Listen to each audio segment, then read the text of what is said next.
In a world where everyone knows everything. Yeah, right. One dad stands below everyone and yells, "I know nothing." Please welcome. This is the Dad Who Knows Nothing podcast. All right. Hey, everybody. It's the Dad Who Knows Nothing podcast. I am super excited to have with me today, Nick Rimsa. Now, Nick is from the state of Maine, up in a rural area up there in the state of Maine. And he's the owner, one of two owners of Tortoise Labs. And Tortoise Labs is Maine's rural product studio. So what does that mean? Well, his company helps provide support to individuals who want to potentially have their idea, products, software-enabled businesses, and how to bring those to life. And so he helps support those ideas, brings them into a business, and provides support along the way to growing that business so that they're sustainable and, most importantly, profitable, right? We all want our businesses to make us a little bit of money. So Nick helps his clients out with that. So great to have you on the podcast today, Nick. Thank you so much for having me. All right. So tell me how Tortoise Labs got started. How have you always been in Maine? Tell me the journey that brought you here. Sure. So I've been a researcher and designer for 9 years. I moved up here 4 years ago to teach a course at Colby, and that was a course to help students bring ideas to life. So the college administration was seeing more and more students who are interested in product design, interested in customer research, but they didn't have any coursework on it. So they said, "Hey, will you come up and teach this?" And so I was living in Philly at the time. I was planning to move back to New York City and figured, hey, this is a kind of a cool opportunity to try out. I've never done this before. So let's see how this goes. And so I moved up here with the intention of teaching and then getting out of here. But taught the course, had a over-enrolled group of students. It was very, very fun. Had built some really fun things. And then a bunch of students wanted to continue working after the course ended. So stuck around for the semester, continued working with folks in the community, continued working with more students, and kept finding, hey, there's this gap in bringing ideas to life, this really, really early stage going from idea to first paying customers. And that had always been my background and what I loved doing, bring this to life, whether it's with one other person or by myself, or whether it's with a large publicly traded business. So started building up programming, got some funding, started finding partnerships. One thing kind of led to another, and now have some really, really awesome partners from around the state that support cohort-based classes and prototyping services in order to help founders, predominantly first-time founders from rural parts of the state, bring ideas to life and get their first paying customers. So this is year 4 of doing this work. Had no grand plan, no master plan when first moved up here. Things kind of just unfolded, and been really, really lucky to work with some incredible founders, work with some incredible partners, and both of them together have made this work easy and extremely fun. What I love about that story is that, you took that chance, you got outside your comfort zone, you tried something, and it wasn't necessarily that was going to be your career, but it opened up a door to something else that ultimately became what you're doing now. So I love that. So real quick, biggest adjustment from moving from Philly to Maine. What was the biggest thing that was tough for you? Well, I had gone to school here. Okay. So you had some experience. I was familiar with like, hey, this, I'm kind of in the middle of nowhere, and there's, much less people living up here than in a big city like Philly. But I would say that the biggest adjustment was, getting back to cooking for myself. I had I had dined on lots of delicious food out and about all the time in Philly when I was living there, and so really quickly realized, okay, I got to get back to cooking, which I love doing. But got to get back to cooking, got to get back to healthy eating because, as you'd imagine, in rural places, there's less optionality food wise. And there certainly are some awesome options, both where I live now, where I've lived in other parts of the state.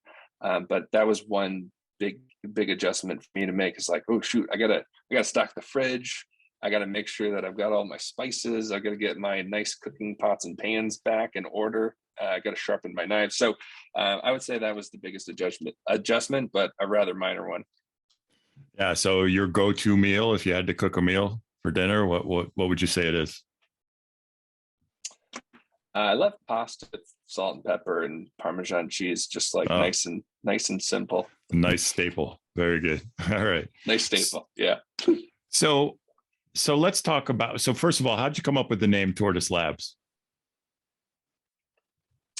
So for the longest time had been doing this work, and in sort of the back of my head had this motto of move slow and learn things, sort of contradicting the move fast and break things that was popularized in the last 10 years or 15 years or however long it's been.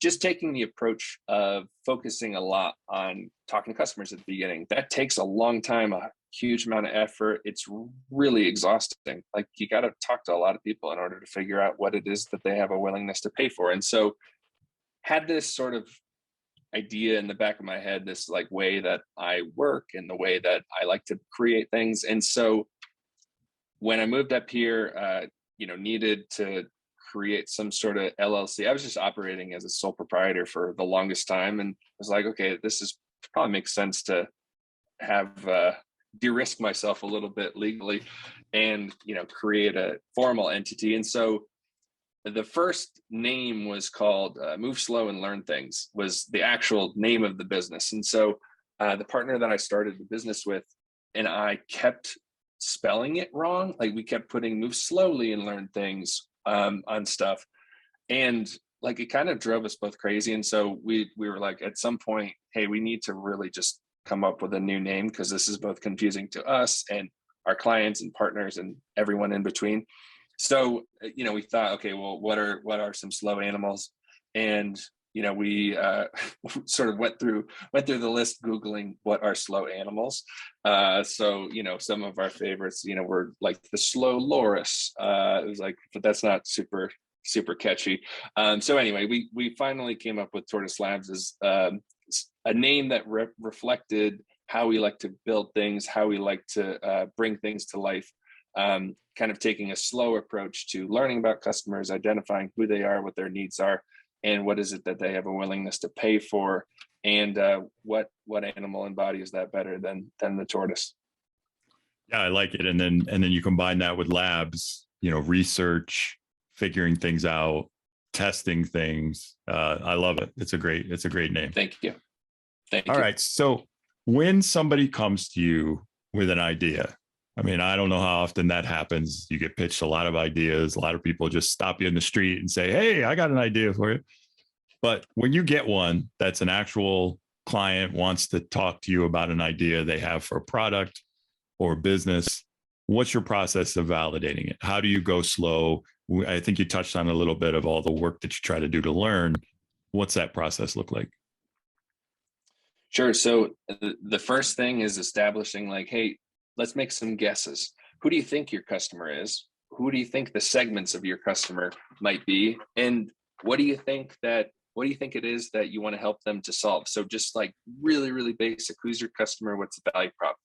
Usually start with a handful of other basic questions, just like, hey, how are your potential customers accomplishing this now? When are they doing it? Why does this matter? Why is this important to them? How much are they paying for this? Just started laying the groundwork of like, who is this person who you're trying to serve? Because, as you begin building, a lot of times, the customer stays the same or the segments stay the same, but the solution ultimately evolves quite a bit. So usually I like to stick with those really, really basic questions early on. Who's your customer? What is it that you're helping them to achieve? And then from there, usually like to dive into understanding like, hey, what are the biggest assumptions that you have about these potential customers? And ideally, what are sort of some scary assumptions? If this thing isn't true, your idea is dead. So a lot of times that's like, it's demand related, like nobody cares, nobody will buy this. Sometimes it's supply side related. Sometimes it's like, oh, I need this very particular type of whatever. I needed this very particular type of metal in order to create this. And I don't know if I'm going to be able to source this reliably or sustainably. So coming up with, hey, what are the assumptions that I got to actually dig into? And then what are the questions that help me to evaluate those things? So from there, usually help folks get comfortable with talking to potential customers, figuring out how to reach out to them, learn from them, and really focused on conversations rather than surveys. So actually sitting down with the people who you're serving for 15 minutes, 20 minutes, a half an hour, as long as much time as really they'll give you, and diving into those things, starting to build a relationship, starting to foster what ultimately could be a long-term relationship with someone who you're serving, and ultimately working in tandem with them to figure out, hey, does this really matter to you? Do you care? And asking good questions that help the founder to understand real behavior rather than like, hey, if I built this, would you buy it? So really like to focus on helping founders evaluate their idea through real behavior, tangible behavior, rather than coming up with hypothetical sorts of questions that usually lead them astray. So during the course of that investigation, usually that leads to some sort of insights, usually a lot of insights, at which point the founder needs to figure out like, hey, what is going on here? Is my original idea it? Usually not. Usually they've found that there's something else that they've learned that is more exciting or that customers have a higher willingness to pay for. And then when they do sort of stumble upon whatever that thing might be after talking with potential customers, at that point, ideally, they come up with some sort of offering, some sort of duct tape solution that allows them to actually evaluate demand. I have this thing, or I have this offering, whether it's an app, a product, or service, and how can I take this offering and sell it to one single person? Ideally, I'm selling it to someone who I've already started talking to, who I've already investigated, and have started to build a relationship with, because I'm going back and forth with them, collecting feedback, asking follow-up questions, digging in even further. And ideally, in a month or 2 or 3 or however long it takes, that founder can go back to those people they've started to build a relationship with and sell them the first thing. And that first thing is always duct tapey in nature. It's super simple. It's hacked together. If it's an app, they're the Wizard of Oz. They're serving a Wizard of Oz solution or a concierge solution, something that allows the customer to understand the value that they're getting without necessarily laying down a whole bunch of code, because that's expensive. So within this sort of like, I have an idea to, hey, I'm making my first sale and I'm getting paid by customer number one. Ideally, founders are using the least amount of effort, money, and time. Like for me, that's always like a little game. It's like, hey, how can I go from idea to first paying customer with nothing, or with just like an email subscription for $6 a month, or with like a landing page that costs on card $20 for the year. So I'll stop there, but it's nothing super groundbreaking about the work that I'm doing. A lot of it's just talking to customers, helping founders feel comfortable doing that themselves, helping founders feel comfortable with adjusting and learning as they go, and feeling comfortable with experimenting with various solutions that so oftentimes are wildly different than what it is that they came up with in the first place. Yeah, that's interesting. And you talk about having conversations with people. How are you finding these individuals? Are they individuals that you've reached out to and have said that they'd be willing to be used in those conversations? Are they people local? Are they more national people? How do you find the people to have conversations with? Because anybody can send out a survey, right? To your point, but that's not, sure. It sounds like it's not going to be as actionable as the stuff that you can find with an actual conversation. Yeah. So for example, one of the businesses I work with sells pizza dough. And so an expanding customer group there are breweries. So this company is called The Good Crust. Been really lucky to work with them for a couple of years. And so breweries have emerged as a really great segment. And so how do we actually get in touch with those folks and learn from them in order to sell to them? We go just Google, hey, what are breweries around us, or what are breweries within 50 miles? Can we find who the owner is? Can we find what the contact information is of that person? And then can we reach out to them? Can we email them? Can we call them? Can we go in person in order to get in front of them at some point? I think like oftentimes it's really, really scary for founders, especially first-time founders, to reach out to real people who are like real paying customers. But I think that the only way that you can go quickly from, hey, I have this idea, to I've evaluated demand by people actually paying me, is to find the actual people who you're serving, rather than relying upon the people around you or people local. So actually just like looking it up. And then what's great about, looking people up and looking potential customers up is there are so many different tools that allow you to do that more efficiently.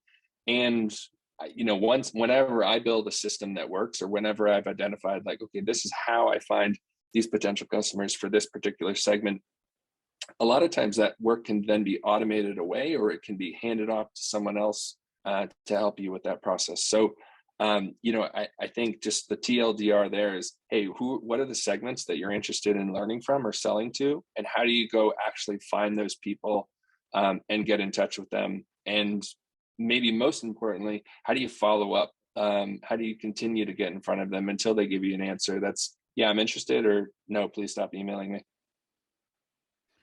Yeah. So it sounds like then, as long as you have identified the individuals and you have, I'm sure you come up with specific questions that you want to have asked, then you can almost have people with boots on the ground that you can ask them to go in and try and have those conversations.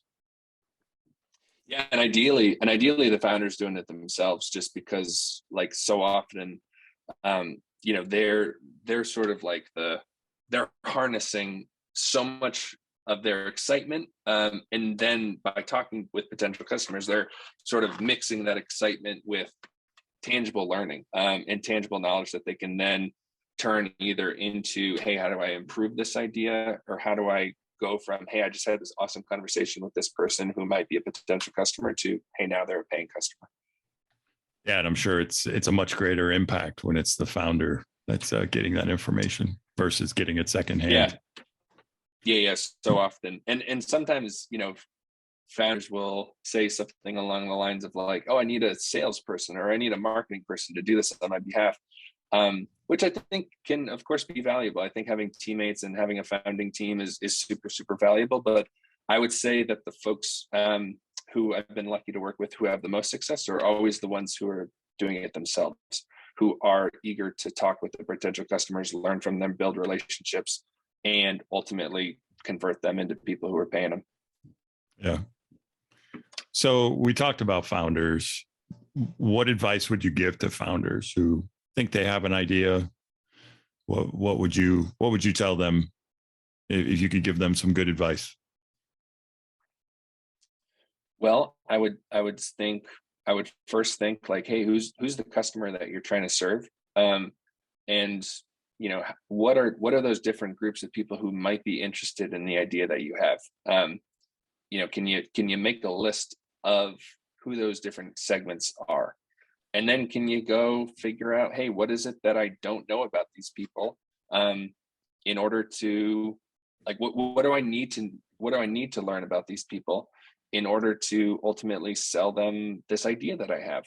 What are the things that I'm unsure about, uncertain about? And again, what are those big assumptions that I have about these people, that if those things are not true, then this idea is sort of, this might not be it. So I would say, think about who your customer is. What are the things you don't know? Can you then go get in front of people and just learn from them? Because so oftentimes, like, I'll investigate ideas and they'll go nowhere. And then it's like, okay, well, I'm glad that I did that, because that just saved me a whole heck of a lot of effort, money, and time, not spending $10,000 on building an app, or I saved all that time, not just, not paying for Google ads, for example. So I think, like, so oftentimes evaluating demand is, it leads to paying customers, but a lot of times it also leads to you saving a whole heck of a lot of time because you've evaluated nobody actually cares about this idea, or I've yet to find the right customer segments that do care about this idea, who do have a willingness to pay. Got it. And so once that research has been done and an idea is viable, it's been validated, how do you support your clients taking those next steps? Great question. Well, I think it depends. So oftentimes, like, founders get going and they're excited and they're kind of off to the races with either finding partners or looking to build something scalable, whether it's an app, product, or service, or seeking out grant funding, seeking out investment. So I think that the short answer is it depends. Usually happy to be super supportive of whatever that path might be, in helping them get to whatever that next level might be. And usually for me, like, I love to think about helping folks get to a foundation from which they then can scale. So I think that there are other people who are so incredibly talented at scaling businesses. I would rather focus on building the foundation that allows them to then do that successfully. And I think that's that's sort of where finding those next set of resources is especially handy. And that's usually I like to play as big a part as they'll have me do. Sometimes there'll be certain businesses what I've been really lucky to play a small part in, and those founders have asked me to continue to participate in some small way, whether that's with sales and marketing or research and design. And that's always been extremely fun to continue to do too. So it depends, but usually helping to set them up for success by getting to that foundation where they can then effectively scale. And is part of the business and part of the goal of Tortoise Labs, I mean, are you potentially working with potential investors, that ideas that you validated, now you have a pipeline of individuals who want to invest in, like, say, the area that you're in Maine, that then can be presented with some of these founders' ideas and they can make that choice? Is that what you mean, trying to set them up with that foundation? Is that part of it? It has become part of it especially in the last 6 months, as some of these businesses have started to get to a point where investment is really, really exciting. And investors are really excited about partnering up. So I would say, this I've been doing this work for 4 years, but 2 years really formally. And it's like the last 6 to 9 months has seen some of these businesses really start to take off and take note. It has gotten the notice of some of these potential investors. So I would say it has yet to become a key part of the work that I'm doing, but it's interestingly enough is becoming a key part of the work that I'm doing. And it's so exciting because these folks are so excited to work with these founders. Yeah, I think I think we call that what's the show on TV, that Shark Tank, where I think being able to offer that and allow investors that want to invest in your local community, and if they feel strongly about an idea and they want to get on board, I think there's more of an awareness of the fact that there are people that want to invest in different small businesses to see where they go, just because either it's just an investment opportunity or they believe strongly in the idea. Yeah, absolutely. And I think what's really nice about Maine specifically is it's such a small community and is so focused on helping each other. Like, I think when someone is ready to raise some sort of fundraising round, there's no shortage of people who are willing to help with, hey, let me take a look at your pitch deck and kick it around. Hey, let me practice with you how to pitch. Hey, do you need a contact at this particular fund? No problem, I got you. And I think that especially, in the last year, there's been so many more organizations who have been focused on helping founders in Maine at that point enter the space. And it's been just so great, because the more people who are up here doing this work, the more people who are involved, the more that everyone benefits. And it's been really exciting to see more money come up here and more money be invested in some of these burgeoning businesses. Yeah, so that brings me, I mean, rural entrepreneurship, now that especially up there, they have access to your company. What do you think the future of that looks like? Because so many times you think of rural and, if you want to start a business, you gotta go to a city, you got to start there, But what do you think the future is for rural entrepreneurship? Well, unbiased, of course, but I think it's bright. I think that, I'm here in a very small town I got my computer, I got my monitor, I got like my printer and my organizing stuff. That I don't really need a whole lot in order to run a business. And, the founders who I work with are sort of in the same boat. I think what's so beneficial about living in a rural space is that you're not paying the overhead of rent, or you're not paying the high prices for all sorts of different things by living in a city. And I think that, I, again, didn't have any sort of intention of staying here, having come up to teach and then realized, like, wait a second, this is such an ideal place to run a business, especially if you're working independently and not focused on VC funding. I think like Maine is sort of an ideal place to be building things on a shoestring, because everything is affordable.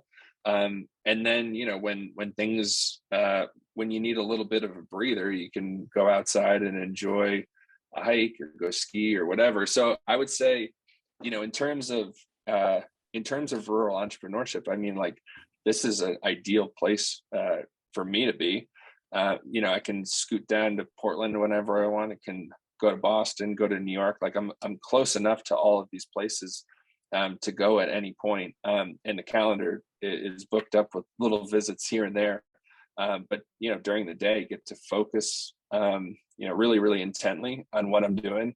Get to do it with very little expense, and get to do it in a place that's beautiful. Like, after we're done talking, I'm gonna go for a little walk around. Like, it's just really nice to be here. And I think, like, if you're someone who's in a rural place who's thinking about building a business, like, you don't have to go to a city. You don't have to go seek venture funding. Like, you can build things in so many different ways, and there's not necessarily one single right way to do it. What do you think? No, I agree. I'm in a rural community, and I think if there's anything we've learned over the last couple of years, it's that so many things can be done outside of a city. And as long as we have a way to stay connected and a way to contact and get in touch with individuals while still having the option to go and meet in person, which I do think is still a valuable part of business. But you're right. For the most part, it can be done from anywhere because of technology. And the fact is even if you're doing it out of your house and you're in an area that's not as costly, you probably have a little bit more that you may be able to invest in getting something off the ground, just because your other costs are not so much. So totally agree with it. So it sounds like everything's awesome about Tortoise Labs and the work that you do. So tell me what you like most and what you like least about the work that you do. Well, I would say seeing folks level up, I think is probably what's most exciting. Seeing founders go from, like, hey, I have this idea, to, hey, I'm scaling my business, and I just hired 3 people this month. It's just so exciting to see that, and to see, the difference in who those people are as humans, like, in addition to who those people are as founders. I think that's always so tremendously exciting, and seeing that hard work pay off, and seeing all those small steps add up. I think that's just the coolest. In terms of what I don't like doing, I mean, I don't love email. Who does? Honestly, I don't really like emailing. I have to do a lot of emailing, as I'm sure you do. And I found myself more recently sending a lot of Loom videos just to replace typing. So that's been a nice little adjustment. I wish I didn't have to email as much. Yeah, it's a necessary evil, unfortunately, in the business world. Maybe Loom is the future, though. Doing something in video. I know in my regular job, we're starting to utilize more and more videos instead of emails, just for that reason. It's been proven that listening to someone doing a quick little video, small digestible video on a topic, it helps with retention. It helps with getting it versus reading and then trying to do it. And I mean, social media has taught us that, right? We all consume social media in small little segments, small little videos. So, yeah, very cool. Well, this is awesome. This has been an awesome conversation, Nick. I appreciate you giving me a few minutes of your time. Anything that you would like to leave my listeners with about the work that you're doing, or just somebody with an idea in general? Well, thank you so much for having me. And I would say, yeah, if you're someone who's getting going, go for it. Don't keep that idea in your head. Bring it out to the world. Tell as many people as you possibly can. Don't worry about someone taking your idea. Get as much feedback as you can. Talk to as many people as you can. Go get in front of your potential customers and learn from them. And if you get stuck, I'd be happy to help. If you just head to our website and drop me a message. Super happy to help. All right. Thanks, Nick. So the website is tortoiselabs.com. He's located up in rural Maine. He's one of the owners of Tortoise Labs, helping individuals up there in rural Maine bring their ideas to life and getting them on the board, off the paper and into a viable business, so that it's sustainable and profitable. So thank you very much, Nick, for your time. We'll make sure that website's in the show notes, and appreciate it. Thank you so much. Thank you for joining us on our journey to learn about various topics. If you'd like to get in touch with the Dad Who Knows Nothing, connect with him at the Dad Who Knows Nothing on TikTok and Instagram, or Dad Knows Zero on Twitter. If you have a moment and you like this episode, drop us a review wherever you listen to your podcasts. Have a great day and enjoy your journey through this game called life.